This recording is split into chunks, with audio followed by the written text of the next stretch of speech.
Welcome to episode 8 of the Liminal Space podcast. This is Tristan. This is the 8th episode. No, that's not Oh, how it's the we 8th count, episode. bro. Oh, what's the... Sorry. That's not how we What's count. what number? Okay, so this is the 8th episode of season 2, but it's the 15th episode. Welcome to episode 15 of the Liminal Space podcast. Okay. It's a good start. This is Tristan. This is Rashid. And today we're going to talk about... So this is the last episode of season 2. And we've recorded 7 episodes. Yeah. 6 of them had guests in the season. And we thought, as a way to end the season, we do something slightly different than usual. Just a shorter episode, not as a summary of what we spoke about in the whole season, but rather just offer some reflections. Absolutely. So as we thought about our reflections on the season, we started a conversation. Yeah. It was part of our pre-meeting that we always have before an episode, just to make sure we know what we're going to talk about. And then we had just a general chat, like, hey, how are you, and that kind of thing. And then as we were going to jump into now the serious business, the episode, I was just like, wait, Tristan, just pause. I'm actually very busy at the moment. I wouldn't say I'm not in a good place, but there's just like a lot going on at the moment. And we always want to be honest and authentic and that kind of thing in the episodes. So I was saying that, like, you know how we speak about these gaps in reality and hope. And I was like, I'm just struggling to find the gap in reality right now. And then as I was speaking, you were saying, yeah, you're also feeling maybe just this time in your life as well, that there's also a lot going on there. Yeah. And it was also a particularly difficult week in the world. There had just been a whole bunch of stuff happening. And so instead of pushing through and doing a very well produced, curated, long episode with clips from every single episode and reflections on the different themes that went on, we thought we'd do something smaller. But also you had the idea, because we were talking about being grounded in that. I just had this thought as we were talking about all the chaos going on in the world and in maybe not our lives, but to an extent in our lives. And then I was like, I feel like we need some grounding. We just need to be a little bit rooted and grounded. And then I thought, hey, in every episode that we've done with our guests, we always start them with that question, what stories ground you? And I was like, why don't we actually start and ask one another that question, what story or stories ground you? That would be a beautiful thing as a means to ground us as well in the ungroundedness that we're perhaps presently feeling. So, yeah, Tristan, that you usually ask the question, how do you ask it? What stories ground you? What stories help you navigate the world and make sense of the world? Yeah. At the moment, I think one story that grounds me is this story or idea of coming home to myself in this later half of my 30s as I approach the big 4-0. I've become more comfortable with being me and living as Tristan with all of the past, the hang-ups, the quirks, the things that I maybe regret or don't like. And I'm becoming better at coming home to myself, which part of that is some of the themes we explore here. Sometimes it's like even being okay with being in my body, and the other part of that story is being present. So being here now is a very human thing. So some of the things that help me navigate that is like poetry and songs and things I quite like, that the words that they have. And more recently I've had this Pearl Jam song, which I'll quote, but you actually picked up the Pearl Jam song. I heard it on the episode of The Last of Us, and they played it right at the end, and the tune was amazing. But then when I looked up the lyrics, it spoke to me for this moment, and it feels like that's something that grounds me about being here now in a very physical kind of way. And that's the reality that we live in as humans. And the song, I'll give you a couple of lines from it. It was written in 96, while they released it in 96. And it says, do you see the way that tree bends? Does it inspire? Leaning out to catch the sun's rays, a lesson to be applied. Are you getting something out of this all-encompassing trip? You can spend your time alone, redigesting past regrets. Or you can come to terms and realize you're the only one who can forgive yourself. Makes much more sense to live in the present tense. I just like that idea of like that image of the tree just being, and it's just kind of catching the sun's rays. And for me, that's a very grounding thing. It's also an act of surrender. Actually, so I spoke to a friend this morning, and that was something that stood out for me, was like the idea of just being present is an act of surrender. We have to do something that allows us to live now, despite the big problems in the world, and trying to make a difference in them and trying to act in some kind of way, and also the past and what that means. There's still a bit that we as human beings have to make sense of how we live now. And I think sometimes we need to, sometimes for me, what's useful is to be reminded to be present, a very embodied presence, which maybe speaks to the core of some of being a human being. That is beautiful. That's something I literally suck at, like being present, because I think that I'm probably most present when I'm like busy doing something creative, probably. Yeah. But I'm not always doing something creative. I sometimes struggle with getting in the creative flows of things, and so it's almost like those are like the cheat versions. Yeah. But me in my normal life and body, I do still struggle with that. Yeah. And it's interesting because in the song, it's about the tree is just being. It's just kind of existing there. Whereas we've bought into this thing of actually we must be productive or produce something all the time. Yeah, exactly. And we just on this hamster wheel that keeps running, Yeah. Which is not always the best thing. Part of it is probably also relating to indigenous ways of being as well, where it's not all about just, trying to do things. I was reading this book a couple of days ago, and this guy, he's talking about his forefathers, Asan, Uncle Kapilolo Mahongo. And this is in a book it's essentially his memoir, his Kulimachi, which is like a San story. And he was talking about his father specifically, but also just, like I said, his forefathers. And he actually says, my father's understanding of God was not one that came from letters. No, there was no Bible and no one could read. The old people just knew God. They saw God's work in the felt and heard God's voice through nature's silence. God's signs were everywhere. That is so beautiful. They heard God's voice through nature's silence. Because nature isn't even like properly silent. But I don't know, to me, maybe I'm reaching a bit, but to me, the beautiful part of nature is that it's doing exactly that, like the tree. It's just being. Yeah. And in that being, there's not noise, there's not clutter and chaos. It's just existence, which is that's beautiful. I love that reflection.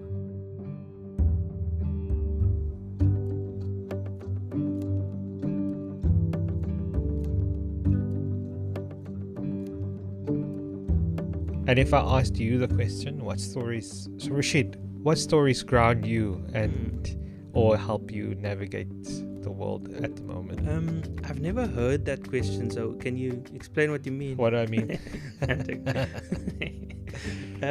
To me, it's a story that came up a couple of episodes ago, actually in the episode 13, which we did with Layla, where we was talking about humans. And based on some reflections, she was saying something that I reflected on, which was the idea that everyone is just as human as I am, or as you are, or as anyone is, And as part of saying that everyone is just as human as me or us, that humanity is a beautiful thing that is sacred and that should be held with dignity and respect and reverence. Not that humanity is something to be thrown away. So that's just been something that it's just been very, very grounding for me, particularly in, I guess, trying to navigate the chaos of the world and of right and left and center and conservative and liberal and all sorts of things. Just remembering that everyone is just as human as I am, and that everyone also has a story as well.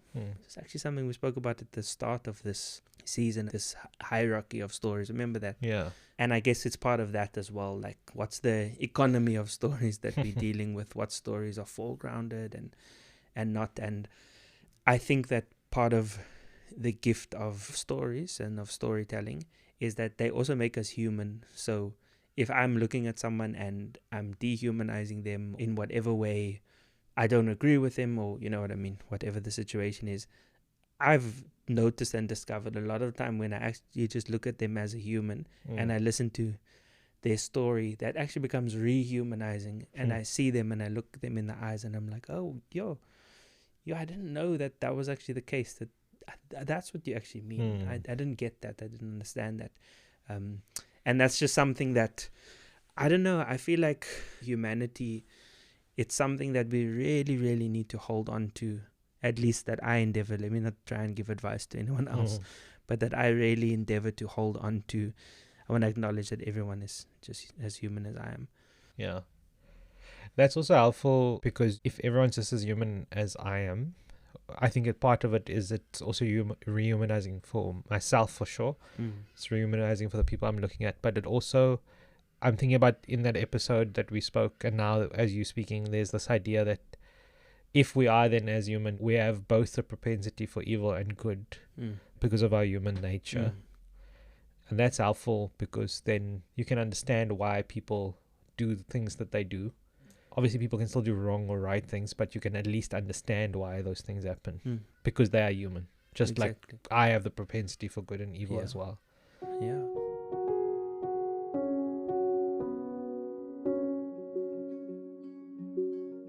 I guess going into some of the questions that we've been seeking, exploring in this season, is also then acknowledging that stories also have that propensity to be used for good or evil, to be used to humanize or dehumanize.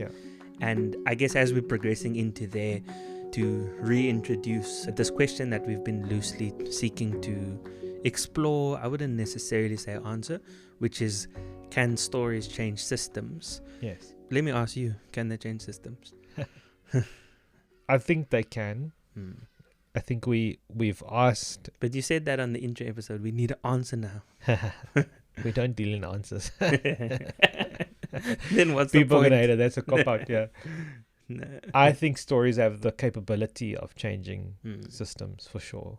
That's clear, and I think we've seen how, I think Uncle Abdu spoke about narrative having the power of shifting things, and we all have a narrative for our lives and why we live our lives the way we do. But I think then that can expand to a broader thing of like, there are other narratives that get wielded one way or the other. And for me, maybe a question on top of that question is then, if the answer is yes, then how do we wield stories in one way or another for collective liberation and those kinds of things is where my interest is. Like, if stories can change systems, then how do we tell them in a way that brings about liberation for all? Or maybe at least like how do we deal with the stories that dehumanize? How do we deal with the narratives that strip the humanity away from other people and does damage and is doing damage at the moment in the world as well?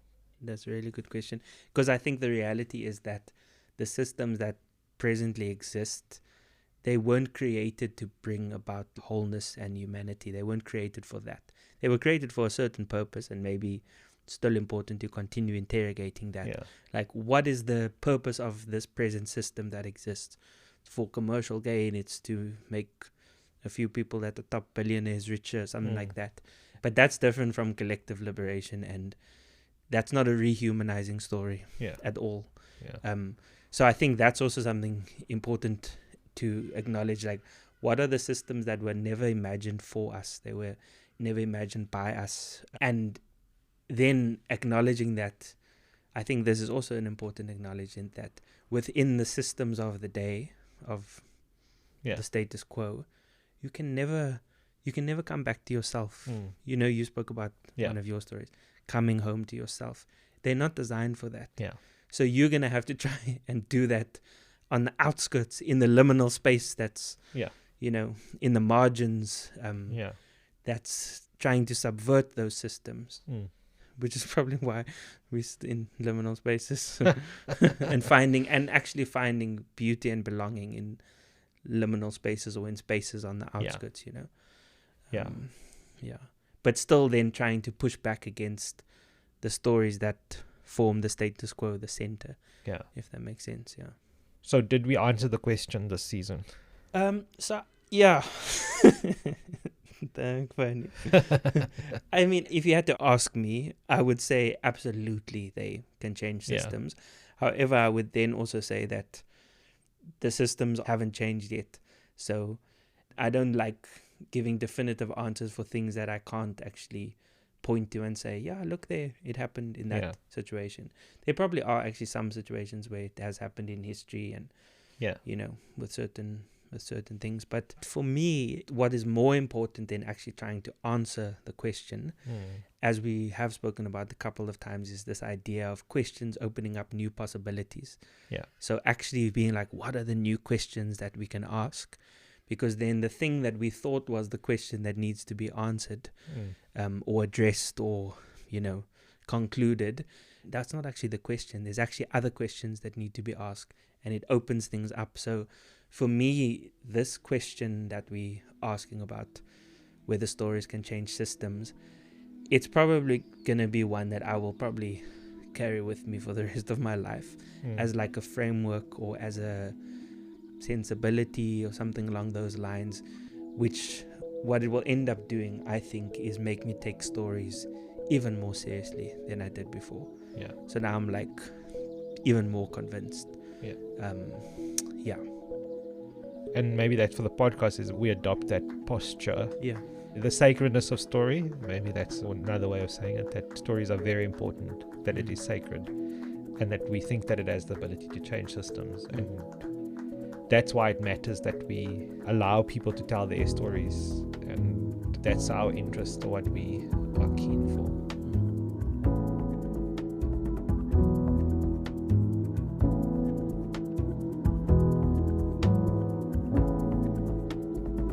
And that kind of actually makes me think of season 1, where we didn't actually we didn't have like a underlying theme question that we were trying to answer, but one thing that did keep on coming out in that, which also actually continued in the stories that we've heard from guests in this season, which was beautiful, was this idea of gaps in reality, which we defined as probably looking something like hope. And maybe that's even just what stories are, and leaning into stories, maybe that grounding, it's also a hope, you know, mentioned in the beginning of this episode, where it feels like there's all sorts of chaos going on, and it's just like, whoa, that story can help ground us in some sort of hope, and then from that place we can begin to reimagine. So those two themes, the idea of hope, of gaps in reality, and then also the idea about stories for systems change, I think personally I will probably carry those for quite some time.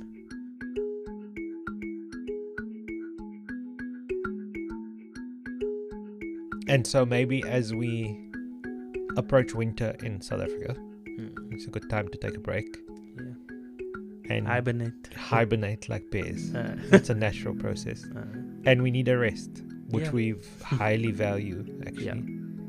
So we take a break over winter, and we emerge in the spring somewhere with something new, and we'll see what that is. And by way of an offering to end the season, Rashid, you found a really cool quote that we would like to share with everyone until springtime. Amen.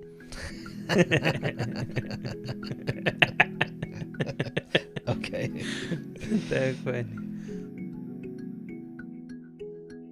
If stories are archives of collective pain, suffering, and resistance, then to speak them is to heal. To believe in them is to reimagine the world.